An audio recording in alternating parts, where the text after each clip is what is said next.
Halo anak-anak, bagaimana kabarnya hari ini? Semoga semuanya selalu sehat dan tetap semangat.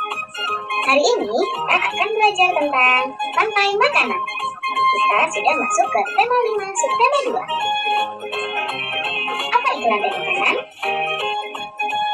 Rantai makanan adalah perjalanan memakan dan dimakan dengan urutan tertentu antar makhluk hidup. Dalam sebuah proses rantai makanan, terdapat makhluk hidup yang berperan sebagai produsen, konsumen, dan pengurai atau dekomposer. Makhluk hidup yang berperan sebagai produsen merupakan makhluk hidup yang dapat menghasilkan makanannya sendiri.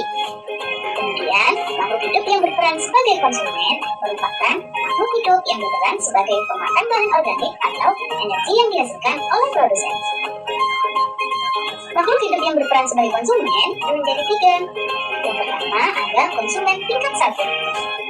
Konsumen tingkat 1 ini merupakan makhluk hidup yang memperoleh energi langsung dari produsen. Contohnya seperti hewan herbivora. Kemudian ada konsumen tingkat 2. Konsumen tingkat 2 ini merupakan makhluk hidup yang memperoleh makanan dari konsumen tingkat 1. Biasanya yang berperan sebagai konsumen tingkat 2 ini yaitu hewan herbivora. Dan yang ketiga ada konsumen tingkat 3. Konsumen tingkat 3 ini merupakan makhluk hidup yang memperoleh makanan dari konsumen tingkat 2. Selanjutnya yaitu pengurai atau dekomposer. Pengurai ini merupakan makhluk hidup yang menguraikan kembali zat yang semula terdapat dalam tubuh hewan atau tumbuhan yang telah mati. Makhluk hidup yang berperan sebagai pengurai contohnya yaitu jamur dan bakteri. Berikut contoh rantai makanan pada ekosistem sawah. Yang pertama yaitu padi yang berperan sebagai produsen.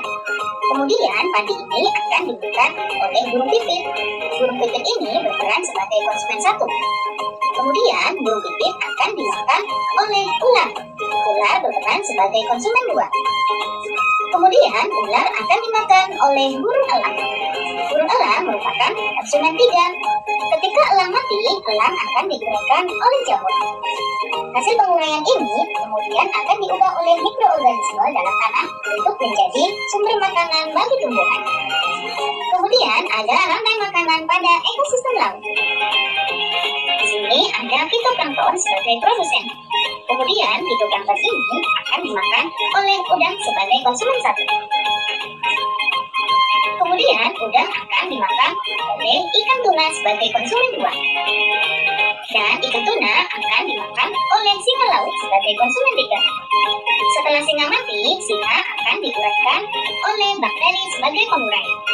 Itu tadi materi tentang rantai